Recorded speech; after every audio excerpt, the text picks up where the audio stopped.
Hello, मैं doctor Pranav Mathur, doctor Mathur's dental innovation Kanpur से। और आज हम लोग बात करेंगे ओरल कैंसर या मुंह के कैंसर के ट्रीटमेंट के बारे में। हमने अपने लास्ट वीडियो में ओरल कैंसर के प्रमुख लक्षण और सिम्टम्स के बारे में डिस्कस किया था। अगर वो आपने नहीं देखा है तो आप कमेंट सेक्शन में उसका लिंक लेकर के उसको देख सकते हैं कि कैंसर होने के मुख्य कारण क्या होते हैं। तो आज हम लोग इसके ट्रीटमेंट के बारे में बात करेंगे कि अगर आपको लग रहा है कि आपको ओरल कैंसर हो गया है और आपके डेंटिस्ट ने या डॉक्टर ने कंफर्म किया है तो उसका हम लोग मैनेजमेंट कैसे करते हैं। तो सबसे पहले तो ये जानना ज़रूरी है कि ओरल कैंसर होने से पहले जो स्टेज होती है उसको बोलते हैं प्री मैलिग्नेंट लेजन्स, मतलब कैंसर के पहले की कंडीशन। तो उसमें जो है थोड़े थोड़े लक्षण आने लगते हैं मुंह में, जिसको कि देख करके आपके डेंटिस्ट ये बता सकते हैं कि आपके अब दिक्कत शुरू हो गई है और आपको अपनी जो भी आदत है या हैबिट है उसको बंद कर देना चाहिए। जैसे कि जो लोग तंबाकू खाते हैं, मसाला खाते हैं या बहुत ज़्यादा अल्कोहल लेते हैं या जो भी वजह है जिसकी वजह से वो प्रॉब्लम आ रही है, तो आपको वो हैबिट छोड़ देनी है। अगर इनिशियल स्टेजेस पे जब प्री मैलिग्नेंट लेजन हो रहा है तभी अगर हम हैबिट को बंद कर देते हैं तो वो पूरा रिवर्सिबल होता है, वो वापस ठीक हो जाता है। ऐसा नहीं है कि एक बार कुछ हो गया तो अब वो ख़त्म नहीं होगा, वो आगे बढ़ता जाएगा। अगर वो इनिशियल स्टेजेस पे है, आपने उस चीज़ पे ध्यान दिया है और अपने डेंटिस्ट को दिखाया है और उन्होंने आपको उसके लिए सपोर्टिव मेडिसिन्स दी और आपने अपनी हैबिट बंद कर दी, तो कुछ समय में आपका मसूड़ा और जो सॉफ्ट टिश्यू है वो नॉर्मल हो जाता है और एकदम हेल्दी हो जाता है। तो इसलिए उसमें शुरुआत में घबराने की बात नहीं है कि हमारा ऐसा हो गया है, हमको अब ठीक नहीं होंगे हम। तो इनिशियली अगर आप मैनेजमेंट कर लेंगे तो ठीक हो जाएगा। तो वो आपके डेंटिस्ट आपको बताएंगे। बस आपको ये सचेत रहना है कि अगर आपको मुंह में कोई दिक्कत हो रही है, कहीं बार बार कट रहा है, घाव हो रहा है या कोई छाला है जो बार बार कई महीनों से निकलता जा रहा है, तो आपको तुरंत अपने डेंटिस्ट को दिखाना है और वो जो भी जांच करना चाहेंगे उसमें जांच करेंगे। जैसे नॉर्मली बायोप्सी करी जाती है, उसमें जो मसूड़े का थोड़ा टुकड़ा है, सॉफ्ट टिश्यू है, वो निकाल के जांच के लिए भेजा जाता है। तो उससे कन्फर्मेटरी डायग्नोसिस हो जाती है कि इसमें आपको कुछ भी नहीं हो रहा है।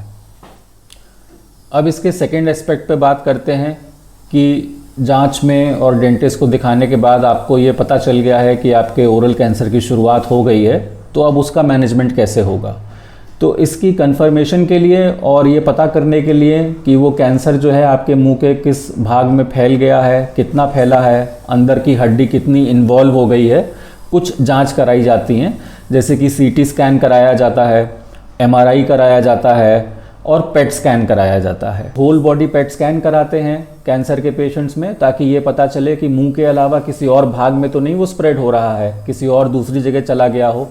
क्योंकि हमारे गर्दन के नीचे यहाँ दोनों साइड लिम्फ नोड्स होते हैं, तो ओरल कैंसर जो है यहाँ के लिम्फ नोड्स में सबसे जल्दी फैलता है और फिर इन लिम्फ नोड्स के थ्रू बाकी पूरे शरीर में चला जाता है। तो जब भी आप किसी डेंटिस्ट के पास जाएंगे या डॉक्टर के पास जाएंगे तो वो आपके लिम्फ नोड्स ज़रूर चेक करेंगे यहाँ के। उसमें ऐसे सर नीचे करके पेशेंट को सीधे बिठाया जाता है और यहाँ पे नीचे पैल्पेट किया जाता है और देखा जाता है कि यहाँ पे जो ग्रंथियाँ हैं वो कितनी हार्ड हो गई हैं, क्या उसमें गांठ बन गई है। तो उससे आइडिया लगता है कि लिम्फ नोड इन्वॉल्वमेंट है कि नहीं है। तो जब उसकी मैनेजमेंट होता है, जब सर्जरी होती है ओरल कैंसर की अगर आगे, तो उसमें ओरल कैंसर की सर्जरी के अलावा लिम्फ नोड्स को भी हटाते हैं यहाँ के। तो वो अच्छा रहता है, उससे आगे स्प्रेड नहीं होता है और यहाँ के गर्दन के नीचे के लिम्फ नोड्स हटाने में ऐसी कोई प्रॉब्लम भी नहीं आती है। वो एक माइनर सी सर्जरी है जो कि ओरल कैंसर की सर्जरी के साथ में ही कर दी जाती है, उसके लिए अलग से आपको कुछ नहीं करना पड़ता है। तो अगर इनिशियल स्टेजेस का ओरल कैंसर है तो ज़्यादातर केसेस में सिर्फ सर्जरी से ही ठीक हो जाता है। जितना हिस्सा खराब हो गया होता है मसूड़े का, हड्डी का जितना गल गया या सड़ गया है, उसको हटाया जाता है और चारों तरफ जो है क्लियर मार्जिन्स निकाले जाते हैं, मतलब बिल्कुल साफ मसूड़ा या हड्डी छोड़ी जाती है ताकि उसमें आगे दोबारा प्रोग्रेस करने की चांसेस ना रहें। उन केसेस में जिसमें कि थोड़ा एडवांस हो गया है, उसमें सर्जरी के बाद नॉर्मली डॉक्टर्स रेडियोथेरेपी करवाते हैं, जिसमें कि रेडिएशन दी जाती है ऊपर से और जहाँ जहाँ वो स्प्रेड ज़्यादा हुआ है वहाँ पे उसको रेडिएशन से ही ख़त्म कर दिया जाता है। अब सबसे ज़्यादा जो एडवांस केस होते हैं उसमें सर्जरी, रेडियोथेरेपी और कीमोथेरेपी तीनों का काम होता है। तो वो आपके डॉक्टर जो हैं, जो ऑन्को सर्जन है, वो डिसाइड करते हैं कि पहले क्या करना है। किसी किसी केस में सर्जरी करके फिर रेडियो कीमो होती है और किसी किसी केस में शुरुआत में थोड़ी कीमोथेरेपी कर देते हैं ताकि जो डिजीज़ है वो थोड़ा लिमिट हो जाए और फिर सर्जरी करें ताकि आउटकम अच्छा रहे। तो ये आपके डॉक्टर बेहतर समझते हैं कि उसमें आपके लिए क्या करना उचित रहेगा। ओरल कैंसर या फेस की सर्जरी में सबसे ज़्यादा डर लोगों को ये होता है कि अगर हमारा एक तरफ का हड्डी हटा देंगे, जबड़े की सामने की हटा देंगे, तो हमारा चेहरा ख़राब हो जाएगा, देखने में बहुत ख़राब लगेगा, हम समाज में कैसे घूमेंगे। तो उसमें भी ज़्यादा चिंता करने की बात नहीं है। डेंटल सर्जन्स के साथ प्लास्टिक सर्जन काम करते हैं, और यहाँ पे आपके फेस की अगर कोई हड्डी हटाई जाती है जो कि ख़राब है, तो उसको रिकन्स्ट्रक्ट किया जाता है। आपके शरीर के किसी दूसरे भाग से, पैर से या हाथ से, जहाँ से भी वो बेहतर समझते हैं, वहाँ से हड्डी का टुकड़ा निकाला जाता है और आपकी फेस पे उस हड्डी को प्लांट कर दिया जाता है और उसको ऊपर से रिकन्स्ट्रक्ट कर देते हैं प्लास्टिक सर्जरी के द्वारा, ताकि जितना भी पॉसिबल हो वो देखने में नॉर्मल लगे। तो उसमें ऐसी कोई चिंता की बात नहीं है, वो पूरी टीम ऑफ डॉक्टर्स वर्क करती है और जो बेस्ट हो सकता है वो आपके लिए किया जाता है। अब बहुत लोगों के ये सवाल होते हैं कि हमारी ओरल कैंसर की सर्जरी हो चुकी है, हमारा इलाज हो चुका है, तो उसके बाद हमें किन चीज़ों का ध्यान रखना है कि हमारी हेल्थ अच्छी रहे और हमें दोबारा ये प्रॉब्लम ना आए। तो सबसे इम्पॉर्टेंट सर्जरी के बाद तो ये है कि आपकी जो डाइट है वो बहुत हेल्दी होनी चाहिए। आपको जंक फूड का कम से कम इस्तेमाल करना चाहिए, घर का बना हुआ सादा भोजन ही करना चाहिए ताकि आपकी हेल्थ अच्छी रहे। पानी जो है काफ़ी पीना चाहिए, क्योंकि हाइड्रेशन का बहुत रोल है सर्जरी के बाद। आपके शरीर में जितना पानी जाएगा उतना जो है टॉक्सिक पदार्थ जो है बाहर निकलेंगे। तो शरीर को साफ़ सुथरा और हेल्दी रखने में adequate amount of water intake का बहुत इंपॉर्टेंट रोल है। एवरेज 3 से 4 लीटर पानी जो है पीना चाहिए पेशेंट को, ताकि उनका शरीर साफ़ रहे।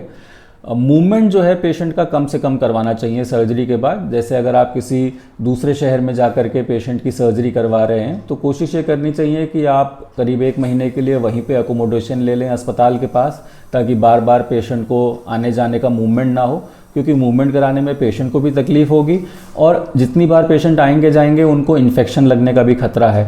तो इसलिए जो हॉस्पिटल है जहाँ पे आप इलाज करवा रहे हैं उसी के पास जो है आपको रहना चाहिए। कुछ लोगों के मन में ये डर होता है कि हमारी सर्जरी हुई है, उसके बाद हमारे नाक में ट्यूब लगा दी है, गले में ट्यूब लगा दी है, तो वो आपके फ़ायदे के लिए ही है। नाक की ट्यूब जो लगाई जाती है वो आपको भोजन पहुंचाने के लिए होती है, और गर्दन में छोटा सा यहाँ छेद बना के जो ट्यूब डाली जाती है वो सांस लेने के लिए होती है। तो वो आपके फ़ायदे की चीज़ है और कोई लाइफ लॉन्ग चीज़ नहीं है। जब कुछ समय के बाद आपके डॉक्टर ठीक समझेंगे तो वो दोनों ट्यूब हटा दी जाएंगी, तो उससे आपको आराम ही है। एक इम्पॉर्टेंट बात ये भी है सर्जरी में कि आपके जितने भी पर्चे हैं, जितनी भी जांच की रिपोर्ट्स हैं, उनको आपको संभाल के रखना चाहिए, क्योंकि कई साल तक उनकी ज़रूरत पड़ती रहती है। क्योंकि नॉर्मल कैंसर के केसेस में डॉक्टर्स जो हैं 3 महीने, 6 महीने, 1 साल बाद आपको रिकॉल पे बुलाते हैं, मतलब फॉलोअप के लिए बुलाते रहते हैं। तो आपसे वो पुरानी रिपोर्ट भी मांगते हैं कि इसमें हम देखें तब में और अब में क्या फ़र्क है। तो आपको अपने सारे कागज़ जो है फाइल करके प्रॉपरली रखने चाहिए डेट वाइज। जिन लोगों का मेडिक्लेम है या इंश्योरेंस है उनको भी अपने सारे पेपर्स और बिल संभाल के रखने पड़ते हैं, क्योंकि इंश्योरेंस कंपनी वाले भी कभी भी कोई पेपर मांग लेते हैं। इसके अलावा जैसा कि मैंने पहले कहा कि कैंसर जो है वो एक लंबी जंग है। वो ऐसा नहीं है कि आपने एक बार इलाज करवा लिया और ठीक हो गया। कई लोगों को 2 साल, 4 साल, 5 साल या 10 साल बाद भी दोबारा से कैंसर हो जाता है, अगर प्रॉपर मैनेज नहीं हुआ है या फिर बहुत लेट स्टेज में ट्रीटमेंट शुरू हुआ है, तब तक वो इतना फैल चुका था कि उसमें ज़्यादा कुछ किया नहीं जा सकता है। तो पेशेंट को और उनके फैमिली मेम्बर्स को अपनी एनर्जीज़ जो हैं कंजर्व करके रखना चाहिए और घर में एक खुशनुमा माहौल बना के रखना चाहिए, ताकि पेशेंट का भी मोटिवेशन हाई रहे। इस जानकारी को आप अपने फ्रेंड्स के साथ ज़्यादा से ज़्यादा शेयर करें, ताकि सब लोगों को इसका लाभ मिले। और अगर कैंसर के रिलेटेड आपके मन में कोई भी सवाल हो तो आप हमें कमेंट सेक्शन में लिख के पूछ सकते हैं। Thank you.